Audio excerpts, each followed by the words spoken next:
Gravação iniciada, presidente.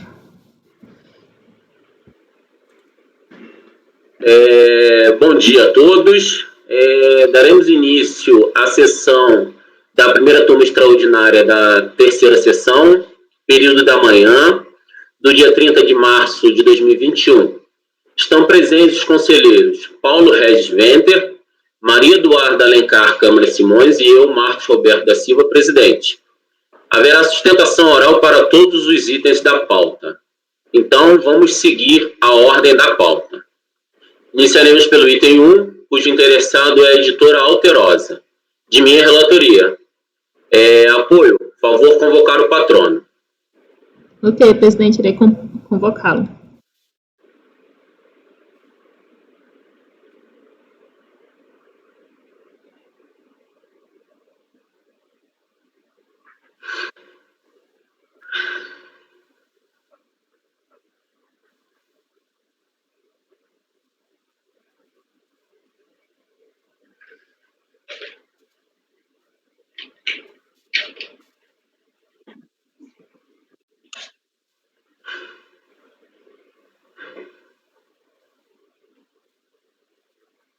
Patrono convocado, presidente.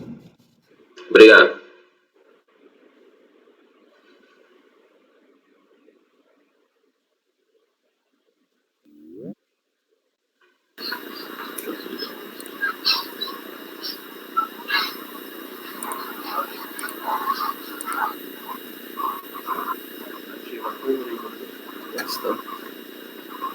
Bom dia, doutor Daniel. Bom dia. Bom dia. Seja bem-vindo. Bom dia, senhor presidente. Bom dia, conselheiros. Bom dia. Vamos iniciar o julgamento do item 1 da pauta, editora Alterosa. De minha relatoria, eu vou iniciar o relatório e logo em seguida o senhor tem 15 minutos para fazer a sua sustentação. Vamos lá. Trata de um processo de declaração de compensação de ação de repetição de indébito, que tem uma ação de repetição de indébito número tal, né, cujas autoras, em sede de apelação, tiveram um acordo favorável e que determinou a repetição do fim social, que foi recolhido acima do 0,5%. O despacho decisório da DRF de Contagem reconheceu o direito creditório em valor de R$ 184.644,44, apurado pelo sistema CTSJ. Esse valor foi atualizado até 9 de fevereiro de 2006, tá? E homologou as compensações até o limite do valor reconhecido. Tomando conhecimento do despacho decisório, a atual recorrente, apresentou manifestação de inconformidade, na qual vindicou o seguinte: utilizando os critérios definidos pela decisão judicial, que foi transitada e julgada, apurou o que lhe seria devido, né, no valor de R$ 190.366,61. Como pretendesse compensar administrativamente, o crédito que faria jus em 21 de junho de 2005, por meio de petição reproduzida nas folhas tais, ela ajuizou a ação de execução judicial em face da União, apenas para validar o crédito, tá? Citado nos autos da execução, ela afirma que a União informou que não tinha nada a se opor contra aqueles créditos, razão pela qual foi considerado, entre aspas, homologado, tá, pelo magistrado. Protocolou em 9 de fevereiro, junto à DRF Contagem, o pedido de habilitação do crédito reconhecido por decisão judicial, informando o campo pertinente no valor homologado, esse tal de 190 mil. O pedido foi deferido pelo despacho reproduzido folhas tais.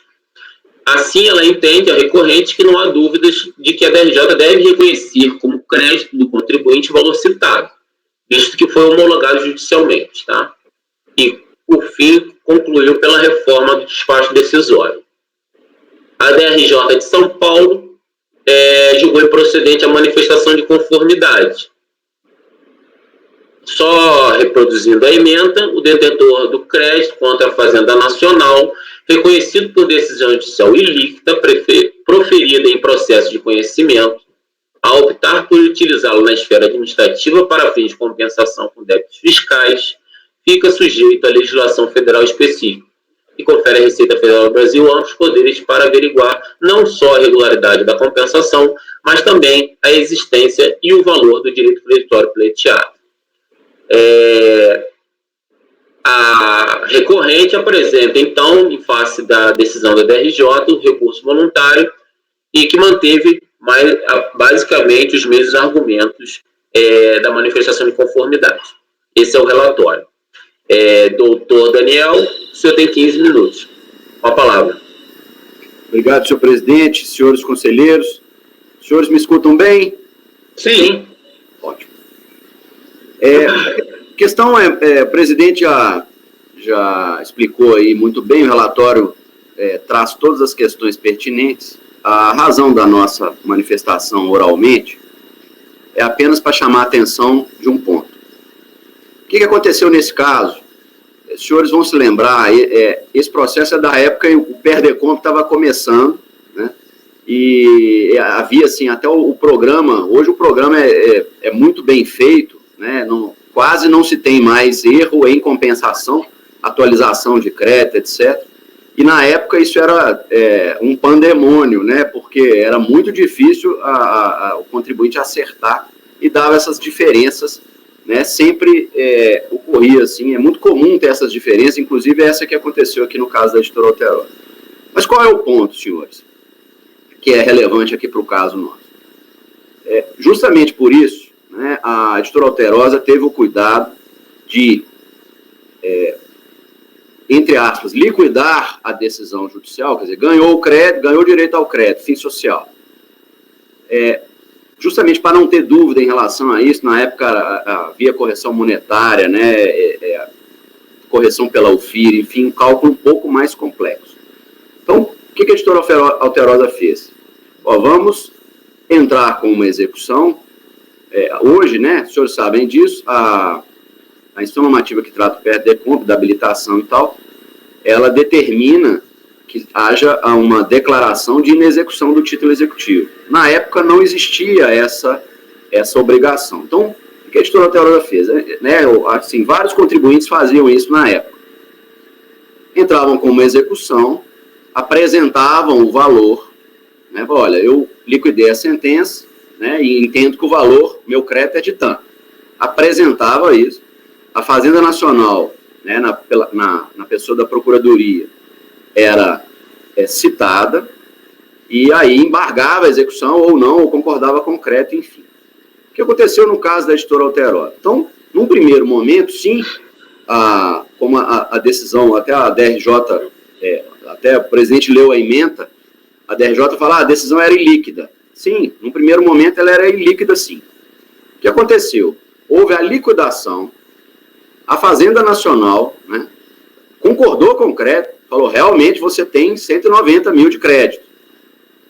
Não falou mais nada. Esse valor, né, foi homologado em juízo, né, e aí foi o que aconteceu. A editora Alterosa foi, né, a Receita Federal, fez a habilitação e fez a compensação, e na outra ponta, por exemplo, em relação a honorários, etc., foi expedido precatório, e isso foi pago já, sem nenhum problema, já há bastante tempo.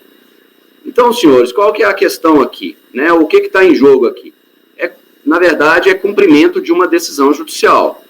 Ora, se na liquidação, houve a liquidação do julgado aqui, na esfera judicial, se apresenta um valor de um crédito de 190 mil, a Fazenda Nacional é intimada, não se opõe a esse crédito de 190 mil, concorda com o crédito de 190 mil. Há uma homologação judicial desse valor, ou seja, uma decisão judicial homologando este valor, e esta decisão, por sua vez, transita também em julgado, né? Não deixa de ser uma decisão judicial que transita em julgado. Depois, né, e aí a editora Alterosa, o que ela faz? Ela compensa qual valor? 190 mil. Esse valor foi analisado pela Fazenda Nacional. e ela reconhece o crédito 190. Então, ela vai à esfera administrativa, habilita, como manda a norma, e faz a compensação de qual crédito? 190 mil. A Receita Federal, examinando essas compensações, ela vem e diz o seguinte, fala, não, peraí, você não tem o crédito de 190, você tem um crédito de 184, ou seja, tem 6 mil reais de diferença. É o que nós argumentamos. Olha, aqui é um pouco diferente dos casos corriqueiros. Por quê? Esse valor passou pelo crivo judicial. Então, a DRJ de São Paulo, como o presidente falou, diz que a decisão é ilíquida, não é. A primeira talvez fosse, né? Mas houve a liquidação, a homologação do valor de 190 e o valor que foi compensado foi o 190. Então, senhores conselheiros, estamos diante aqui, nesse caso, apenas de um descumprimento de uma ordem judicial. Quer dizer, se o juiz falou que o crédito é 190, isso foi homologado, e a própria Fazenda Nacional, na esfera judicial, concordou com esse número, ora, nasce para a editora Alterosa, por decisão transitada julgada, direito de compensar 190. Então é isso. Depois a Receita vem, até ela explica, houve um erro de cálculo aqui, enfim, mas, na verdade, isso ficou superado pela decisão judicial. Então, o que a auditora Alterosa pleiteia dos senhores, neste momento, né, o provimento do recurso voluntário, para que se reconheça que o crédito dela é efetivamente 190. Que esse crédito passou pelo crivo judicial, então a sentença, a decisão transitada julgada não é data vênia líquida. Foi reconhecido para a auditora Alterosa um crédito de 190 pela Fazenda Nacional, né, se errou, paciência, a essa altura já não cabe alteração, né, nem é a diferença tão grande assim, estamos falando de uma diferença de 6 mil reais naquela oportunidade. Fato é, esses 190 foram objeto de análise pela Procuradoria, ela concordou com 190, o valor foi homologado, essa decisão transitou em julgado. E o que a Alterosa fez, compensou apenas os 190. Então, ela está exercendo o direito dela, reconhecido, sim, por decisão transitada em julgado. Então, é isso que pedimos, então, né, o provimento do recurso para que se reconheça em favor dela esse crédito 190. Era isso. Obrigado. Obrigado, doutor Daniel, pelo respeito também ao prazo e bem esclarecedores suas observações. Tá? Vamos ao voto. O recurso voluntário atende os requisitos de admissibilidade, por isso, dele tomo conhecimento. A discussão objeto da presente demanda versa sobre declaração de compensação com suposto crédito de contribuição para o fim social, relativos a valores pagos alíquota de 0,5%, com base na inconstitucionalidade das majorações das alíquotas preconizadas nas leis 7787 e 7894, por meio de 13 DECOMs. Como já dito, né, o despacho decisório indeferiu o pleito, tendo em vista que a auditoria das compensações declaradas foi confirmado um crédito de 184 mil. A recorrente insiste no argumento de que ajuizou o processo de execução para validar o crédito de 190 mil, o que seria compensado administrativamente, que nos autos deste processo a União não se opôs aos cálculos e, por conseguinte, foram homologados pelo magistrado. Questiona se a DRF e a DRJ podem contestar o crédito na qual a PGFN concordou em juízo, finalizando que a sentença que homologou os cálculos deve ser cumprida e respeitada por todo e qualquer representante da União. Analisando os documentos juntados pela recorrente, verifica-se que, de fato, a Procuradoria da Fazenda Nacional não se opôs aos cálculos, as folhas 307 do processo de execução, motivo pelo qual o juiz da 13ª Vara da Seção Judiciária de Minas Gerais informa por intermédio da certidão de folhas 93 que os cálculos foram considerados homologados. Entretanto, vejamos que o processo de execução não se presta a validar o valor do direito creditório reconhecido no processo de conhecimento para, em seguida, efetuar a compensação junto à Receita Federal do Brasil, conforme aventado pela recorrente. A bem da verdade, veremos a seguir os procedimentos pelos quais uma sentença transitada de julgado que reconhece direito creditório contra a Fazenda Nacional poderá ser liquidada. Conforme já disposto na decisão recorrida, o titular do direito creditório contra a fazenda pública, derivado de sentença judicial transitada e julgado, deve necessariamente optar por uma das duas formas de execução de julgamento previsto em lei, quais sejam: 1. Ação de execução contra a Fazenda Nacional na forma do Código de Processo Civil por meio de pagamento via precatório ou requisição de pequeno valor nos termos do artigo 100 da Constituição Federal. 2. Restituição ou compensação no âmbito administrativo, de acordo com o disposto no artigo 74 da Lei 9.430, com redação dada pela 10.637. Destaque-se que a regra é que ocorra a execução nos termos do artigo 100, disciplinado nos artigos 534 e 535 do CPC, 730 do CPC de 73. E a escolha de realizar compensação pela via administrativa, nos termos do artigo 74 da 9.430, é uma faculdade do detentor do direito creditório. Com isso, optando pela via administrativa, deve o detentor do direito creditório obedecer às regras estabelecidas nas instruções normativas editadas pela Receita Federal, conforme disposto no parágrafo 4º do citado artigo 74, que assim dispõe. A Secretaria da Receita Federal disciplinará o disposto neste artigo, inclusive quanto à fixação de critérios de prioridade para apreciação de processo de restituição, ressarcimento e de compensação. Nesse sentido, entendo que não procede o argumento da recorrente que a Receita Federal deve submeter aos cálculos apresentados e homologados no processo de execução. Por fim, destaco que o despacho apresentou a justificativa dos motivos que levaram a reduzir o direito creditório, pleiteado nos seguintes termos. Em dezembro de 1990, o contribuinte apurou fim social a pagar no valor de R$ 387.074, conforme demonstrativo anexado ao processo de habilitação do crédito. No entanto, esse valor refere-se à data de vencimento do tributo, ou seja, 2 de janeiro de 91. Porém, o recolhimento deu-se em 4 de janeiro de 91. Nesta data, o valor dele devido era de R$ 332,52. Essa diferença gerou um crédito inferior ao apurado pelo contribuinte. Entretanto, em nenhum momento a recorrente buscou se defender ou apresentar argumentos que demonstrassem que a análise efetuada pela unidade de origem encontrava-se equivocada. Frise que, em termos de direito creditório e de demonstração da certeza e liquidez, o contribuinte possui o ônus da prova do direito invocado, inclusive mediante a apresentação de documentação hábil e idônea, o que no presente caso não ocorreu. Diante disposto, voto por negar provimento ao recurso voluntário. Alguém tem algum questionamento? Doutor Paulo? Doutora Maria Eduarda? Vamos iniciar a votação? Doutora Maria Eduarda, por favor. Eu acompanho o relator, eu queria só ressaltar, em razão da fundamentação posta pelo patrono, que em que pese nesse período não ter havido uma renúncia expressa no processo de execução, dizendo que, como hoje é um requisito indispensável, e eu inicialmente, inclusive, questionar isso, se tinha havido essa renúncia expressa, mas em que pese não ter havido essa renúncia expressa no processo de execução, na minha visão, a opção pela compensação, ela já demanda que tenha havido essa renúncia.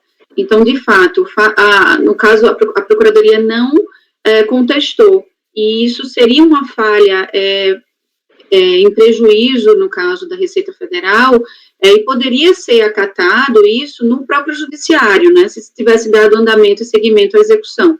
Mas como se optou pela via administrativa da compensação, então, de fato, teria que seguir o rito do processo de compensação, como consta do voto do relator.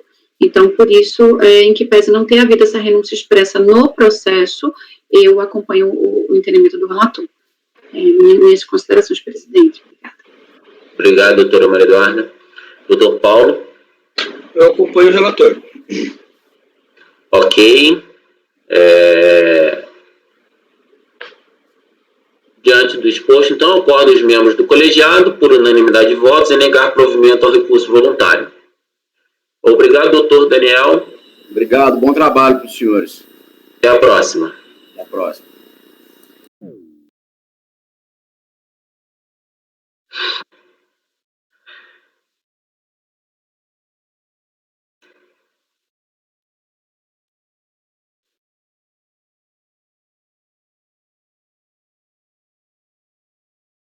Eu não sei se na tela de vocês o doutor Daniel saiu, a minha ele fica aparecendo a tela escura aqui e não sai.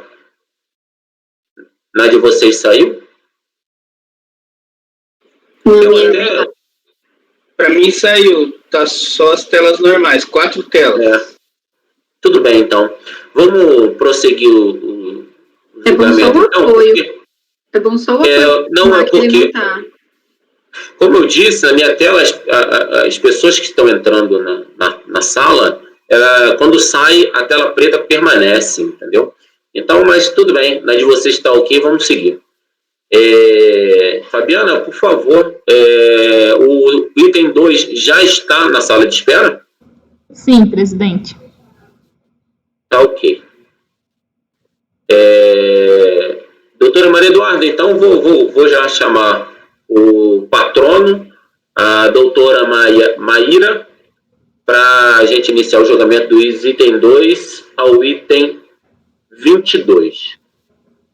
Doutora Fabiana, por favor, convocar a doutora Maíra. Ok, presidente, irei convocá-la.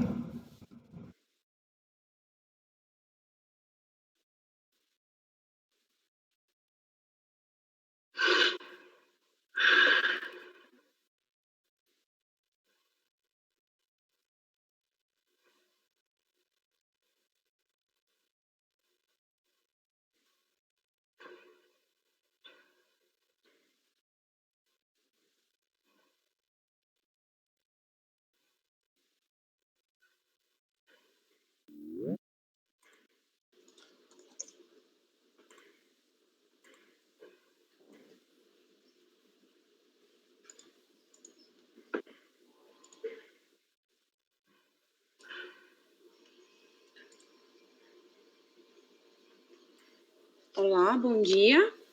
Bom dia, doutora Maíra. Seja bem-vinda. Muito obrigada. Bom dia. Vamos dar início, então, ao julgamento dos itens 2 a 22 da pauta, tá? De relatoria da doutora Maria Eduarda. Vamos iniciar pelo item 2. Doutora Maria Eduarda, os outros processos são idênticos, correto? Só para confirmar? Ou tem alguma diferença entre os processos? Os processos, a matéria em si são idênticos, presidente. Vai mudar só umas questões só de algumas notas com diferenciação, mas a matéria é a mesma. Acho que a gente pode tratar todas igualmente. Só a minha, em termos de votação aqui, a minha orientação sobre eles vai ser distinta para 2 processos. Então, acho que a gente pode julgar juntos do 2 ao 7, pula o 8, e do 9 ao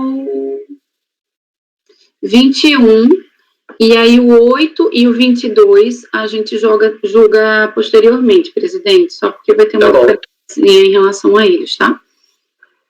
Então, a gente vai julgar do item, agora nesse primeiro momento, tá, doutora Maíra? Do item 2 ao 20, exceto o item 8, ok?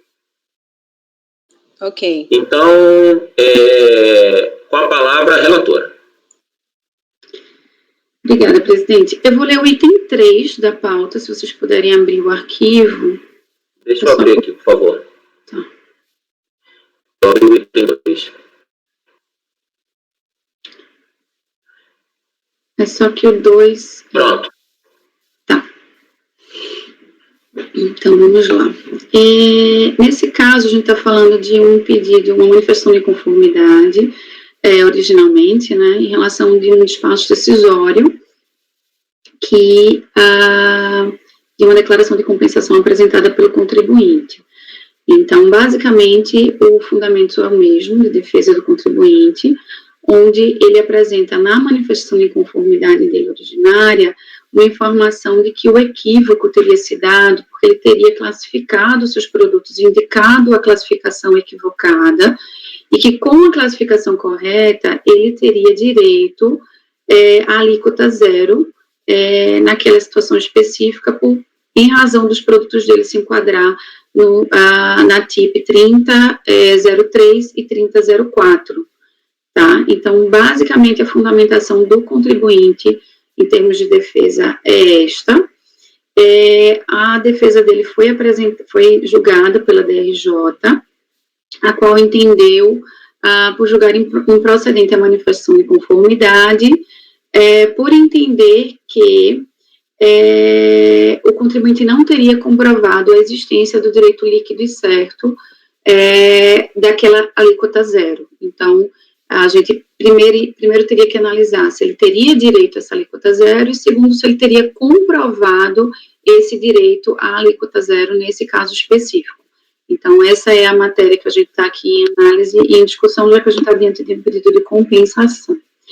Ele foi intimado da decisão e apresentou um recurso voluntário. Eu vou só mencionar rapidamente aqui os fundamentos do recurso voluntário e passo a palavra para a patrona, depois que o presidente autorizar, para que ela traga os fundamentos dela também, e se tiver algo mais que ela ache pertinente, a gente pode retomar para esclarecer com maior detalhe no relatório. No recurso voluntário, ela apresentou os seguintes argumentos. Primeiro, que teria direito ao usufruto da redução à alíquota zero, da alíquota de PIS e COFINS, em relação aos produtos classificados nos NCMs indicados no artigo 1º da Lei 10.147 de 2000, nos termos do disposto no artigo 2º da mesma lei. Segundo argumento, através do levantamento realizado pela própria contribuinte, ela teria verificado que, no exercício de 2011, teria cometido equívocos quanto à classificação fiscal de grande parte de seus produtos, o que ensejou o erro na tributação destes. Terceiro, que todos os insumos que compõem os produtos vendidos pela recorrente encontram-se enquadrados nos itens dispostos no referido artigo 1º, dos NCMs 3003 e 3004, pois a manipulação das fórmulas para medicamento final não alteraria as respectivas classificações fiscais. Quarto fundamento dela, que teria utilizado equivocadamente os códigos fiscais 2106-9090 e 2004-2000, concernente a produtos de natureza integral, de forma que os tributava e recolhia os valores supostamente devidos a título de PIS e COFINS em relação ao faturamento originado pelas suas vendas, quando deveria ter utilizado a classificação fiscal disposta nos NCMs 3003 e 3004, por se tratarem de produtos de natureza parenteral. Quinto, quando verificou o equívoco, passou a realizar a apuração do PIS e da COFINS corretamente, bem como admitir as notas fiscais com a indicação do NCM correto. Aí, para fins de embasar o seu pleito, anexou no recurso voluntário interposto os seguintes documentos: cópia das notas fiscais de aquisição, cópia das notas fiscais exemplificativas de saída com indicação do NCM equivocado, notas fiscais de saída emitidas em outras operações futuras com a indicação do NCM correto, da CUNS retificadores e DCTF retificadoras. Em seguida, os autos vieram inconclusos para análise do recurso voluntário interposto. O relatório, presidente. Obrigado, doutora Maria Eduarda. Doutora Maíra, né? Isso, tá certinho. A senhora tem 15 minutos para fazer a sustentação oral. Com a palavra, por favor. Perfeito. Bom dia a todos, né? Eu agradeço aí o relatório preciso, né, da doutora Maria Eduarda, e eu acho que ela explicou exatamente tudo o que aconteceu no processo. Eu vou trazer aqui algumas questões mais técnicas e relacionadas à operação propriamente dita da empresa, para que a gente entenda um pouco melhor do que a gente está falando. Eu não sei se vocês tiveram acesso, mas eu enviei memoriais no final da semana passada. Nesse memorial eu trouxe um documento novo, que é um laudo técnico que foi preparado por um profissional farmacêutico, eu vou falar um pouco sobre ele também, e trouxe também um diagrama, né, um gráfico, onde a gente consegue exemplificar a operação praticada pela recorrente. Então, do que a gente está falando? Estamos falando de glosas de compensação, né, créditos de PIS/COFINS, acho que todos os casos do 2 ao 22, salvo engano, são de COFINS, para pagamentos de débitos, né, da empresa. Eu vou fazer um breve relato aqui do que aconteceu, porque eu acho super importante para que a gente entenda que esse caso não é um caso como qualquer outro, né? A operação, de fato, deles é um pouco diferente. Então, o que a Ganrio faz? A Ganrio, ela manipula medicamentos, né? Eu fiz uma matéria de medicamentos, mas nem é o termo correto. Ela faz manipulação de fórmulas para atendimento a clínicas e hospitais especializados, para atendimento de nutrição parenteral, que é quando aqueles pacientes não conseguem, né, se alimentar mais, Então, eles vão ser ministradas as fórmulas para que eles tenham as necessidades nutricionais atendidas. E preparações oncológicas, que são para pacientes em tratamento do câncer. Todas as formulações ministradas, elas são feitas em clínicas e hospitais especializados. Por quê? Porque os pacientes estão internados em condições ruins, né? A gente não tem como pensar no paciente sendo atendido e recebendo essas fórmulas fora do hospital. Esse é um ponto importante para a gente entender como que funciona toda a sistemática deles. Existe aí uma essencialidade da atividade e uma importância de que esses manipulados eles sejam fornecidos aos pacientes por um custo acessível. Então, durante todo o período de evolução legislativa relacionada a essa matéria, o governo sempre concedeu benefícios de redução e isenção dos tributos que incidem sobre a atividade do contribuinte. Especificamente em relação à questão da alíquota zero do PIS e da COFINS, a previsão da tributação, né, desses itens que foram mencionados pela doutora Maria Fernanda, desculpa, eu sou ruim dos nomes, viu? Todo mundo troca meu nome, é Mayra, Maíra, Maiara, então desculpa se eu tiver errado aqui, Maria Eduarda, tá? Que a doutora Maria Eduarda já comentou, né, eles estão aqui listados no artigo 1º da Lei 10.147, que é exatamente que trata da tributação do PIS e COFINS nesse tipo de operação.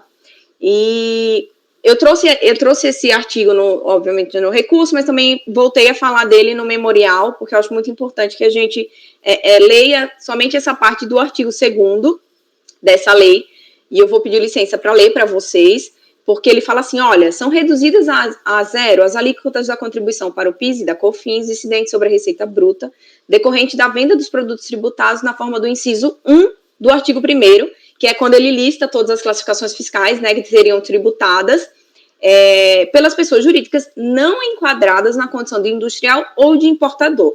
Para a gente classificar o que é industrial e o que é importador, a gente tem que se colher dos conceitos que já estão na legislação, né?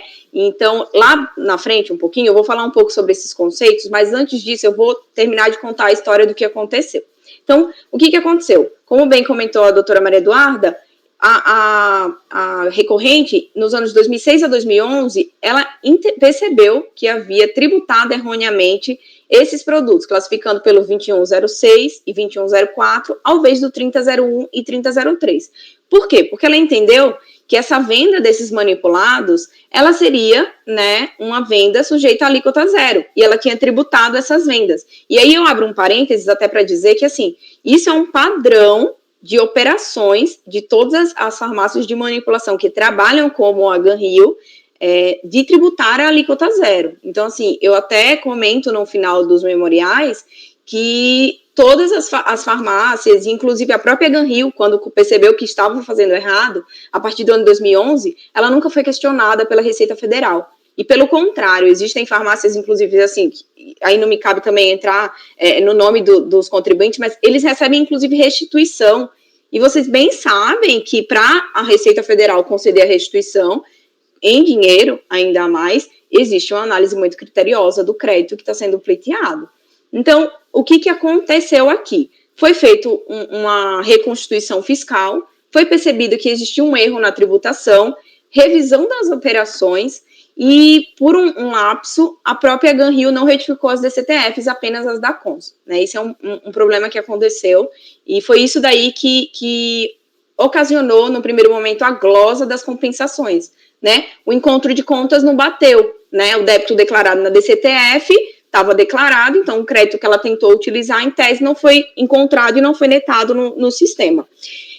Então, a gente apresentou a manifestação de inconformidade, quando da análise a DRJ entendeu pela procedência da cobrança, exatamente por conta desse critério formal, né, e eu não acho que aconteceu a análise criteriosa relacionada aos argumentos e provas que foram desenvolvidos sobre o crédito propriamente dito, não sobre a formalidade, porque aí é uma questão que a gente entende que pode ser superada, inclusive essa é a jurisprudência majoritária, tanto aqui das câmaras baixas quanto da Câmara Superior, né, via de regra, se você contribuinte consegue comprovar que aquele direito creditório existe, não há razão de você negar esse direito se, porventura, o fundamento seja exclusivamente pautado numa questão de retificação da DCTF.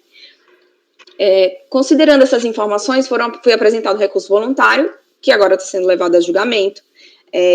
algumas premissas importantes é deixar muito claro que, no nosso entender, a DRJ não analisou com a devida propriedade ou com como deveria ser feito, para esse caso, a questão do direito creditório, até mesmo porque ela entendeu que a preliminar relacionada à DCTF já mataria a discussão, né? Então, a gente entende que, eventualmente, se aqui a gente entrar numa discussão relacionada à formalidade, ou se essa questão da formalidade for superada, e para vossas senhorias ainda falte algum fundamento, alguma questão relacionada ao direito do crédito propriamente dito, que a gente pode tentar baixar esse processo em diligência, inclusive para que a gente consiga apresentar documentos mais robustos, né, que foram, inclusive, levantados ao longo do tempo, que, assim, é uma operação gigantesca e envolve realmente muita documentação. Até peço desculpas, que eu acho que a doutora Maria deve ter percebido, mas, assim, alguns documentos, eles são tão antigos que a gente não consegue nem enxergar direito as informações da nota fiscal. Então, é meio que a gente, sabe, tateando no escuro para conseguir juntar um documento que fosse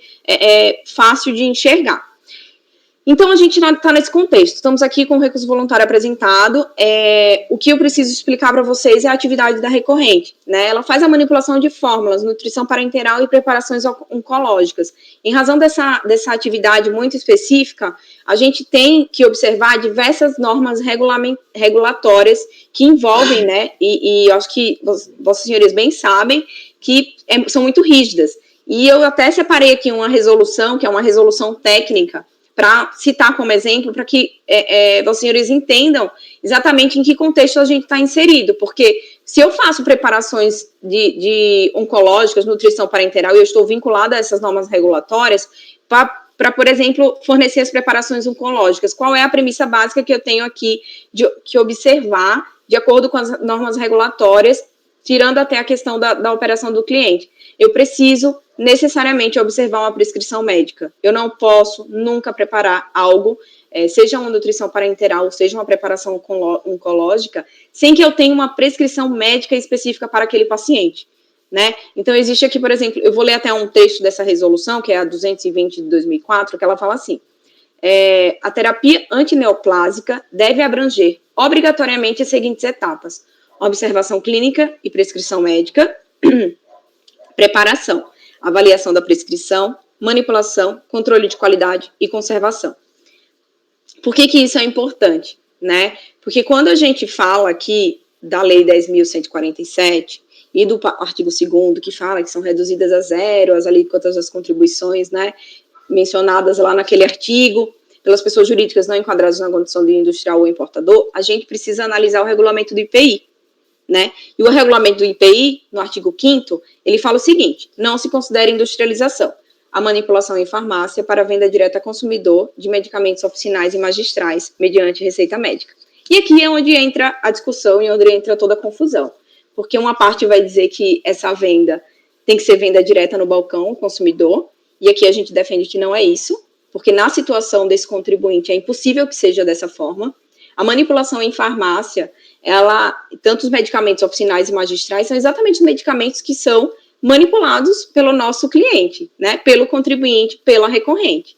E existe receita médica vinculada a todos os casos, existe paciente identificado em todas as notas fiscais. E aí eu vou até explicar por que a gente entende que isso daqui não é industrialização de nenhuma forma.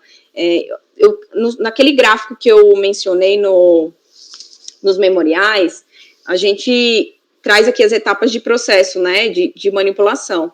E é importante, muito importante ressaltar que a recorrente nunca teve autorização para funcionamento como indústria farmacêutica. Ela não faz isso, né? Ela desenvolve exclusivamente a atividade de manipulação através de uma receita médica, uma prescrição previamente feita pelo médico, né, responsável, que é enviada do hospital ou da clínica onde o paciente está para a Ganrio, né? Então, essa comunicação acontece. Então, qual é a etapa do processo?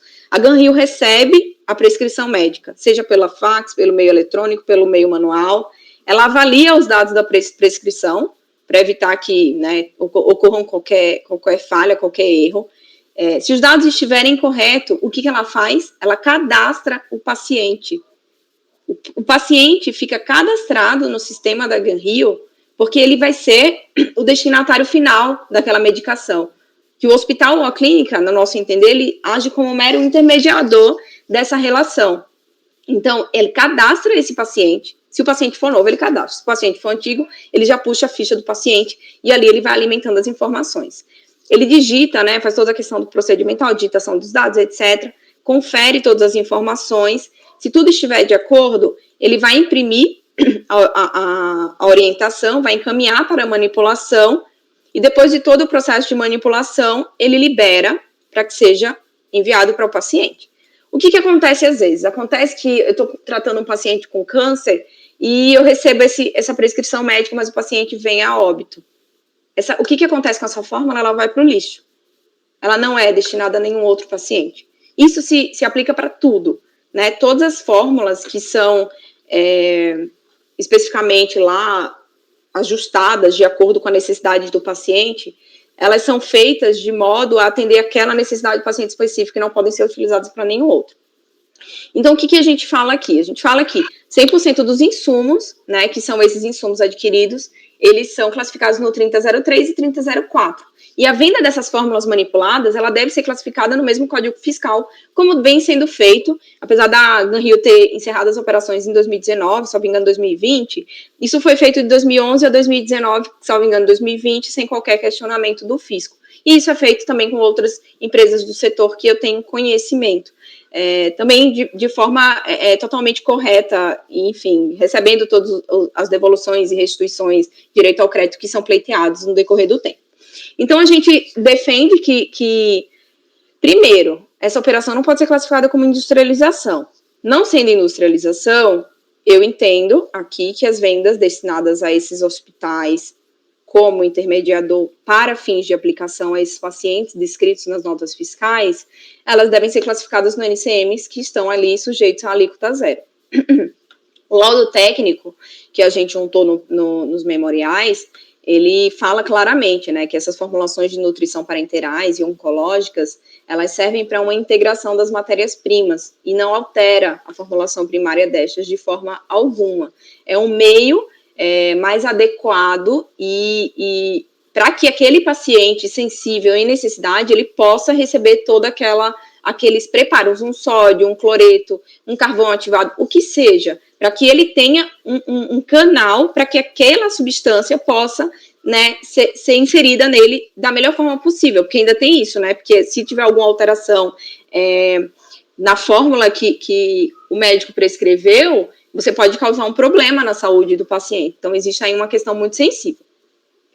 No laudo técnico, eu até coloquei aqui um trecho também para ler para vossas senhorias, que relata exatamente essa questão de como funciona o processo das formulações da Ganrio, né? Fica muito claro que ambas as manipulações, tanto as oncológicas como a parenteral, elas visam simplesmente a entregação dos nutrientes, né, e facilitam a ingestão pelos pacientes pelo meio intravenoso. Então, elas precisam, as substâncias precisam produzir efeitos simultaneamente com mais eficiência para que eles se recuperem prontamente. Então, no laudo, o farmacêutico até comenta, ele fala, olha, as formulações são resultantes de uma prescrição médica. As prescrições médicas são individualizadas para o paciente e as preparações devem ser rotuladas com a identificação do nome do paciente, portanto, não são reaproveitadas por outro. As formulações da empresa são preparadas com auxílio de um equipamento automatizado e ou manualmente com o uso de seringas, o que doseia a adição de matérias-primas. Os produtos farmacêuticos adquiridos para o preparo das formulações não são alterados quanto à finalidade primária dos mesmos durante sua preparação. O que eu acho importante aqui dizer? Lá atrás, óbvio, quando a gente tinha as operações de 2006 a 2011, a gente não tinha um aparato tecnológico que a gente tem hoje, né? E por isso até que, se as senhorias entenderem necessário, eu consigo puxar bastante documento novo, que talvez ajude a demonstrar esse processo, né? Todo de forma um pouco mais clara, porque a gente tinha aí uma questão humana muito envolvida na questão do processo de informações e acaba por, óbvio, pelo decurso do tempo, acaba por a gente não ter uma documentação tão robusta quanto poderia ter. Mas o que resta muito evidente nesse relato é que realmente as prescrições e as notas fiscais de venda, elas constam os destinatários finais como os pacientes, né? E eles estão, e não tem como ser diferente, ainda que uma nota, porventura, não tenha o nome do paciente, não tem como não tem como, pelas normas regulatórias, pelas regras relacionadas à atividade e pela própria natureza da atividade do contribuinte, não tem como ele fazer qualquer venda que não seja destinada àquele paciente final. Então, a cadeia final, de fato, é esse paciente que está lá internado, né? E não tem como ser de outra forma que não essa que é feita pela Ganrio. E aí, como eu já havia comentado, né, no começo, a Ganrio, depois do ano de 2016, quando ela verificou todos esses erros, ela começou a declarar da forma correta todas as vendas de medicamentos parenterais e oncológico, deixou de levar essas vendas à tributação pelo PIS e pela COFINS, declarou como sujeitas à alíquota zero, e depois dessa conduta, a recorrente nunca foi questionada pela Receita Federal, né? Então, a gente tem esse cenário. E cenário de outras empresas que, inclusive, receberam restituições anteriores a 2011, enfim. Então, esses são os fundamentos, né, para que a gente tenha o conhecimento e provimento dos recursos, para que se conheça o direito creditório pleiteado pela recorrente. E se, porventura, os senhores entenderem que, de fato, não restou comprovado o direito, que existe alguma questão material que precisa ser esclarecida, eu peço, com todo respeito, que o processo seja baixado realmente em diligência para análise do fiscal responsável, análise da própria DRJ da matéria. O que eu acho mais prudente seria realmente o fiscal responsável, para que ele também possa se manifestar quanto a esse direito. É isso, muito obrigada pela atenção. Obrigado, doutora Maíra. Só para deixar registrado aqui, eu deixei passar um pouco os 15 minutos, porque a senhora tem outros processos até. É só para a senhora, nas próximas sustentações, ficar atento a esse prazo de 15 minutos, tá bom? Tá bom. Mas assim, eu deixei de fato passar os 15 minutos, porque são vários processos que a senhora, em tese, abriu mão da sustentação dos outros, então eu deixei passar um pouquinho o prazo de 15 minutos só para alertar a senhora. Tá? Quanto tempo eu passei? Só para saber, porque aí eu vou ficar mais atenta aqui. Deu quase 5 minutos, deu uns 5 minutos. Mas assim, a senhora não tem problema. Eu deixei de propósito, tá? Tá bom. Muito obrigada. Não tem problema, não. Algum questionamento? Doutor Paulo? Doutora Maria Eduarda, por favor, ao voto. Obrigada, presidente. O recurso voluntário tempestivo reúne os demais requisitos de admissibilidade, portanto, dele toma conhecimento. Consoante narrado, verifica-se que a não homologação da compensação se deu por meio do despacho decisório proferido em 5 de 12 de 2012, em razão da verificação de que o pagamento apontado como origem do direito creditório aproveitado estava inteiramente alocado à quitação de débito confessado pelo contribuinte, não lhe restando saldo credor passivo de utilização na compensação transmitida. Da análise dos autos, é possível se constatar a correção deste despacho decisório, visto que, à época em que proferido, de fato, conforme declarações transmitidas pela própria recorrente, o crédito indicado já havia sido utilizado para a quitação de outros débitos. Somente em sua manifestação de conformidade, que o contribuinte vem informar que teria havido erro na DCTF originalmente transmitida e que teria se olvidado de transmitir DCTF retificadora. Ocorre que, nesta oportunidade, não trouxe o contribuinte nenhum documento apto a comprovar os supostos equívocos relatados. Sendo assim, entendeu a DRJ de forma acertada por julgar improcedente a manifestação de conformidade apresentada diante da ausência de comprovação da certeza e liquidez do direito creditório em discussão. Ao analisar a dita decisão, entendo que não merece reparo a conclusão ali contida quando se leva em consideração a época em que proferida e a instrução probatória constante dos autos naquela oportunidade. Isso porque, de fato, o recorrente não anexou a sua manifestação documentação contábil fiscal apta a comprovar o direito creditório alegado, o que impossibilitava a DRJ confirmar a veracidade das informações retificadas. Considerando que a comprovação da certeza e liquidez do direito creditório é um requisito essencial à homologação da compensação apresentada, nos modos do que preconiza o artigo 170 do CTN, e que o ônus probatório no presente caso, que versa sobre o devido de compensação, compete ao contribuinte, imperiosa se apresentava a improcedência da peça de defesa naquela oportunidade. Ocorre que, em decorrência dos fundamentos constantes de decisão proferida pela DRJ, o recorrente trouxe aos autos, por meio do seu recurso voluntário, os seguintes documentos. Eu listo a documentação que foi trazida por eles.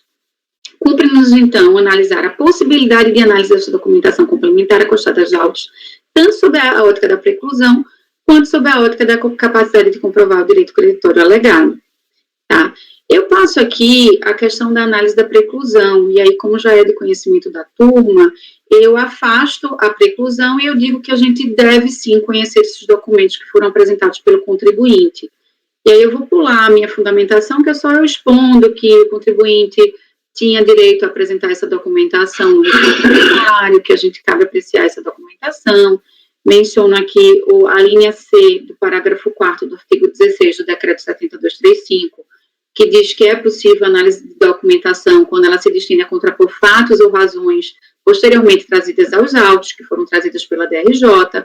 Então, com base nisso, eu conheço da documentação apresentada pelo contribuinte, tá? E aí eu vou passar para a parte que está grifada em amarelo para vocês que estão acompanhando o voto, para o de outro norte. Localizaram aí, Marcos e Paulo? Aí, vamos lá. De outro norte, passando a análise da documentação acostada aos autos pelo contribuinte, sob a ótica da sua capacidade de comprovar o direito creditório alegado, entendo que esta não possui o condão de confirmar o direito creditório.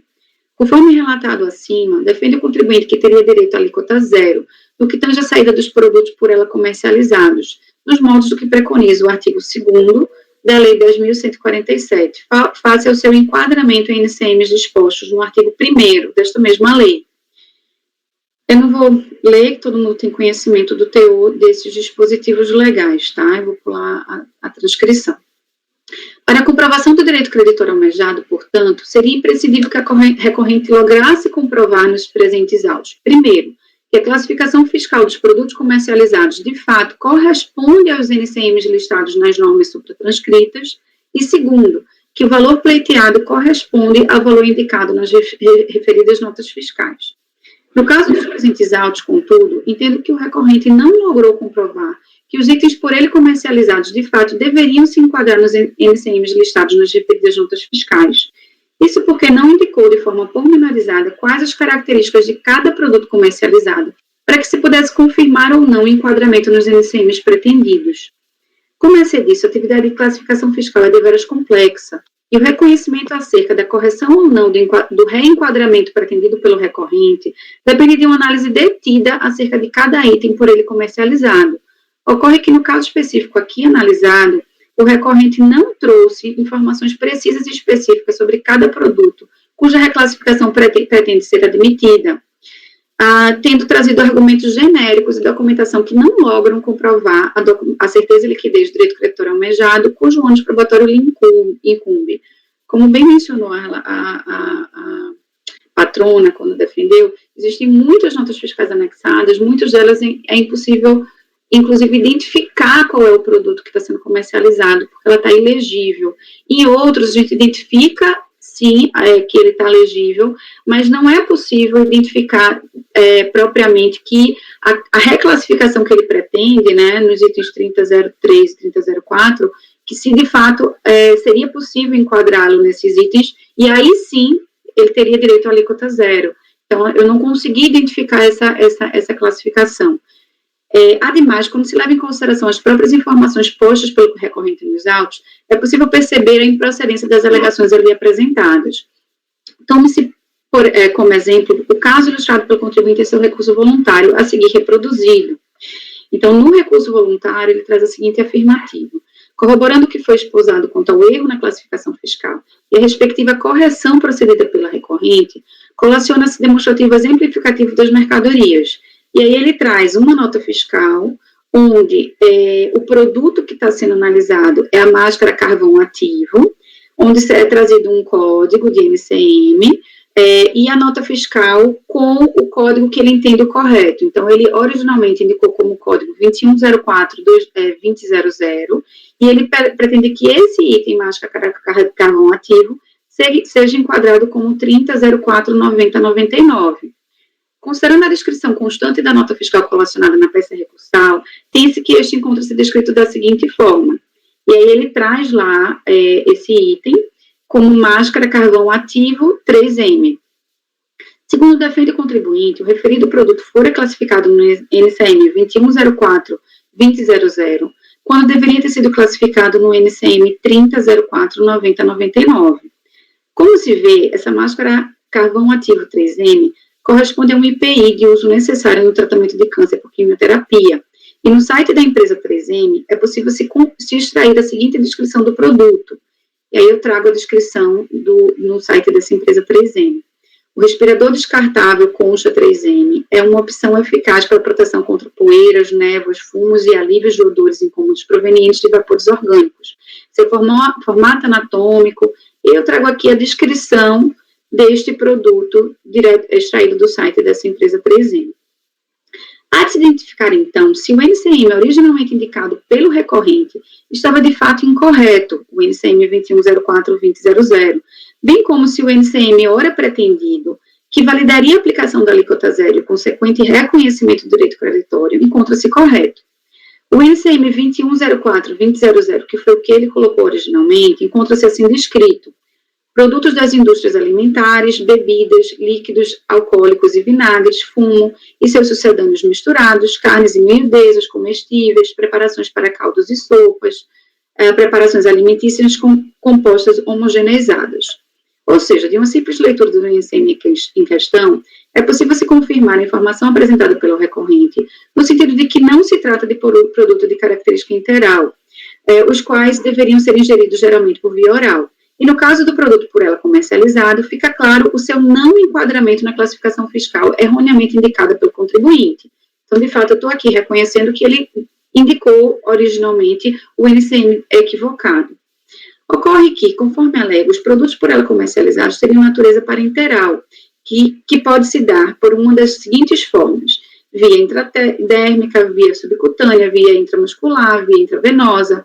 Nesse contexto, a sua classificação correta, segundo defende, seria aquela disposta no NCM 3004-9099, que assim dispõe: produtos farmacêuticos, medicamentos, exceto os produtos das composições 3002, 3005 ou 3006, constituídos por produtos misturados ou não misturados, preparados para fins terapêuticos ou profiláticos, apresentados em doses, incluídos ou destinados a serem administrados por vias percutânea, ou acondicionados para venda ou retalho, outros. Na deste NCM, contudo, entendo que este não engloba o produto em questão, comercializado pela recorrente, visto que este, a meu ver, não se enquadra como um medicamento de natureza parenteral. Trata-se, na verdade, de um EPI utilizado no tratamento quimioterápico. Sendo assim, a máscara carvão ativo possuiria, a meu ver, correto enquadramento no disposto no NCM 90200010, o qual assim dispõe: instrumentos e aparelhos de ótica, fotografia ou cinematografia, medida controle ou de precisão, instrumentos e aparelhos médico-cirúrgicos, suas partes e acessórios, outros aparelhos respiratórios e máscaras contra gases, exceto as máscaras de proteção desprovidas de mecanismo e de elemento filtrante amovível, máscaras contra gases. Logo, penso que o contribuinte, em caso, não logrou comprovar o enquadramento do produto em questão no NCM por ele indicado. Ademais, quanto aos demais produtos por ele comercializados, verifica-se que o contribuinte não trouxe ao seu recurso voluntário qualquer explicação sobre a classificação fiscal correta, apta a validar o direito creditório perseguido, ou seja, não se desincumbindo do seu ônus probatório quanto à sua certeza e liquidez. Não há, portanto, como se conferir ao recorrente a aplicação da alíquota zero disposta no artigo 2º da Lei 10.147 de 2000, face a impossibilidade de se realizar o enquadramento dos produtos comercializados nos NCMs dispostos no artigo 1º desta mesma lei. Sendo assim, entendo que o contribuinte não logrou comprovar no presente caso a certeza e liquidez do direito creditório pretendido nos moldes do exigido pelo artigo 170 do CTN, o que impede o seu reconhecimento por parte deste colegiado. Diante das razões supraexpendidas, volto no sentido de negar provimento ao recurso voluntário. Só um esclarecimento aqui em razão dos argumentos trazidos pela patrona, são dois, basicamente. Primeiro é que esses exemplos trazidos nos memoriais, eles, para mim, eles não constaram do recurso voluntário, dos esclarecimentos. Então, esse é um primeiro ponto que aí, para mim, a instrução probatória desse processo, ele não conseguiu identificar que, de fato, haveria essa correção desse reenquadramento pretendido. E como eu não identifiquei, não consegui enquadrar no dispositivo, eu sequer passei para essa análise seguinte da questão se é produto de industrialização, se trata de processo de industrialização, se não trata, se é empresa industrial, se não é, porque para mim essa análise ela é desnecessária dentro da minha conclusão neste processo específico, tá? Então, é como voto, presidente. Obrigado, doutora Maria Eduarda. Doutor Paulo, por favor, tem alguma observação? Se não, como vota? Eu vou esclarecer meu ponto. Entendo que o voto da relatora está correto, a razão de decidir dela.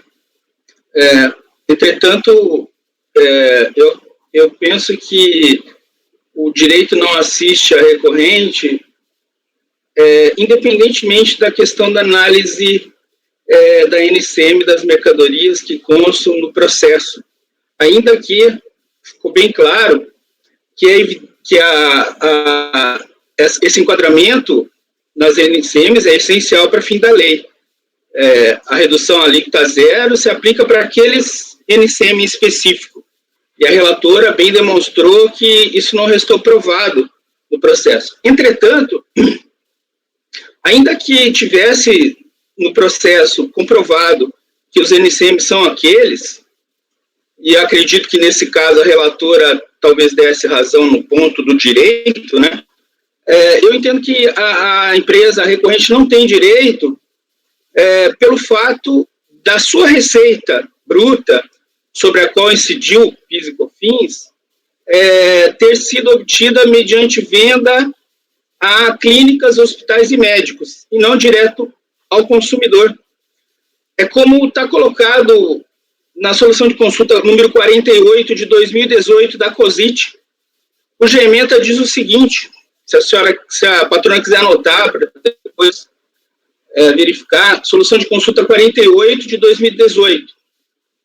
Diz a ementa: a manipulação de medicamentos oficinais e magistrais para venda a clínicas, hospitais e médicos é considerada industrialização, estando os produtos de tal atividade incluídos no escopo do artigo 1º da Lei 10.147 de 2000, com alterações, que apenas alcança os produtos nele citados, estando submetidos ao regime de concentrado de tributação da COFINS, e, consequentemente, é inaplicável a redução a zero das alíquotas incidentes sobre a receita bruta de venda prevista no artigo 2º daquela lei. Ou seja, ainda que o NCM estivesse correto, não teria direito por estar vendendo, por a sua receita bruta estar associada à venda a clínicas, hospitais e médicos, como decidido nessa solução de consulta da COSIT.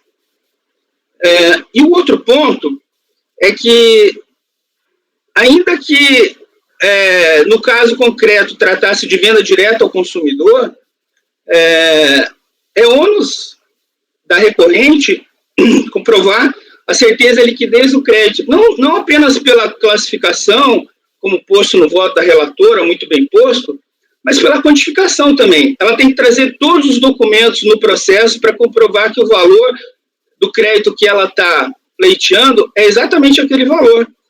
E o pedido de diligência, como é sediço, ele não se presta a produzir provas dos autos, não se presta a introdução de provas dos autos, a instrução probatória. Por essa razão, eu entendo que não assiste razão à recorrente e voto por negar provimento ao recurso. Obrigado, doutor Paulo.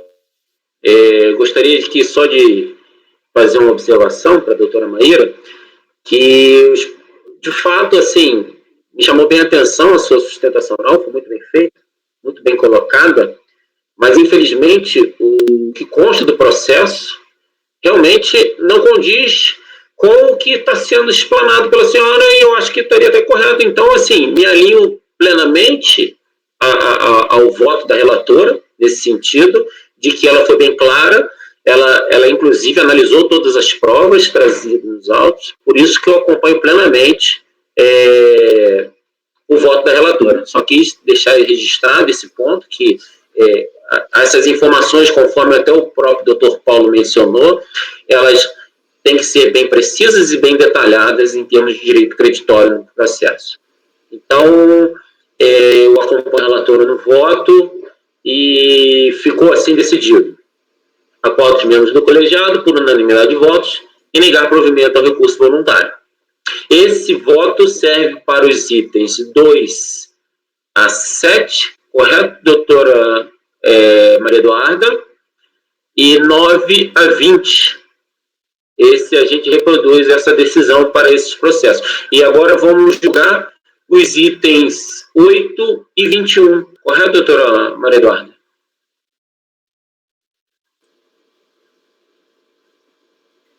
Não, presidente, a gente votou até o 21 e agora é o 28 e o 22, tá? Ah, tá bom, perdão. 8 e 22. Só conferir aqui, mas acho que é isso mesmo. O 8 e o 22, exato. Uhum. Então vamos... Com a palavra relatora novamente, por favor. Tá, esse 8 a 22 é mais simples, a matéria é a mesma que a gente já discutiu, já analisou aqui, é só uma questão, na verdade, processual, porque nesse caso específico, os 2 recursos voluntários interpostos pelo contribuinte, eles são intempestivos. Então, nesse caso, eu não estou conhecendo do recurso voluntário, porque acho que em ambos, eu vou ler um e outro, mas a intimação do contribuinte consta do AR, que foi no dia 22 de março de 2016, e ele só interpôs o recurso voluntário em 17 de maio de 2016.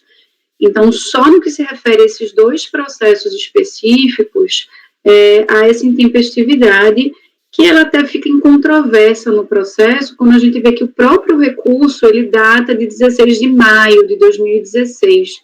Então, considerando que a intimação ocorreu em março, e o próprio recurso, ele data de maio, e o comprovante de protocolo é do dia 17 de maio, então a gente está diante de uma intempestividade nesses 2 processos.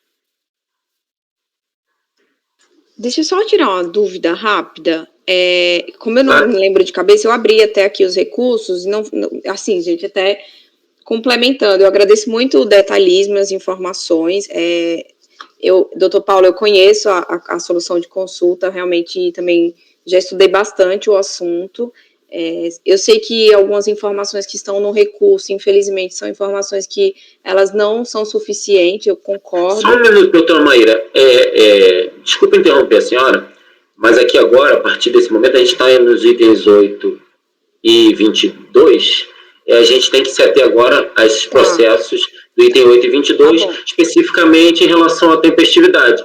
A gente aqui não abre espaço para a gente discutir o que foi analisado nos outros processos que já foram julgados. Não, desculpe, minha intenção não era nem essa, era agradecer realmente o detalhismo de vocês. É só para a gente otimizar o tempo também, tá? Que a gente tem outros processos para julgar. Sim, tá bom. Só para confirmar se a doutora Maria Eduarda tem a informação, o protocolo foi feito via postal também ou via física? Porque naquela época, salvo engano, eu acho que foram feitos todos os protocolos físicos, salvo engano também presencialmente, né? Não sei se tá fácil acesso, senão eu olho depois no processo, tá? Os protocolos, isso é importante, Maíra, se você quiser, inclusive, tomar um tempo para verificar, checar aí rapidamente, porque isso é uma questão de fato que você poderia fazer alguma intervenção, mas os protocolos, nesse caso, eles foram feitos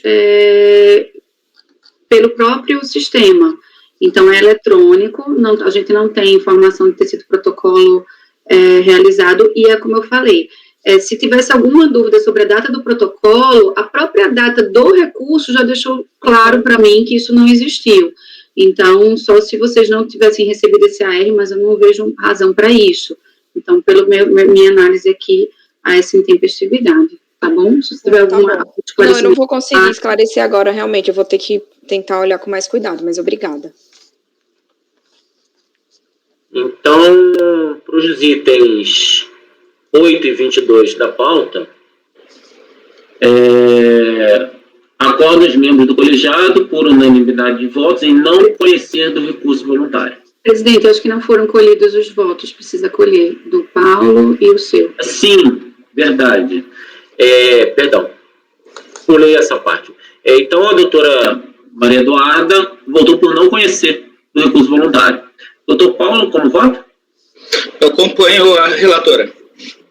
Tá bom, eu também acompanho a relatora, então acordo os membros do colegiado por unanimidade de votos em não conhecer do recurso voluntário. Obrigado, doutora Maíra.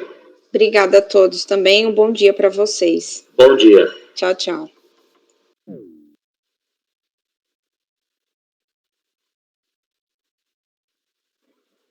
Posso ir no banheiro rapidinho enquanto chama o próximo?